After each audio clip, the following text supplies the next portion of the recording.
সুন্দর মনের মানুষ। কলমে তুষার কান্তি রায়। রচনাকাল 18 ডিসেম্বর 2025।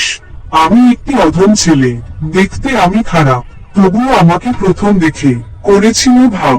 বলবো আমি এক বন্ধুর কথা। কলেজে প্রথম দেখা হয়, ওর আমার আলাদা বিষয়, তবুও তার সঙ্গে পরিচয়। তার দর্শন আমার বাংলা, বন্ধু হিসেবে অনেক ভালা। আমি দেখতে খারাপ বলে কেউ পুছে না, ওই বান্ধবীর মানবিকতা ভুলতে পারবো না। কথা বলে আমায় সে সুন্দর মিষ্টি মুখে, বলতে পারি না ভালোভাবে কথা, তবু বিরক্তি হয় না সে আমাকে দেখে। ভিড়ের মাঝে একা আমি দাঁড়িয়ে থাকতাম দূরে, সেই তো আমায় টেনে নিল বন্ধুত্বের সুরে।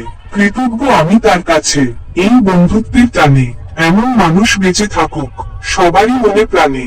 ভালো থেকো বন্ধু তুমি, যুগ যুগান্ত ধরে। তোমার মতো মানুষ যেন থাকে সবার ঘরে।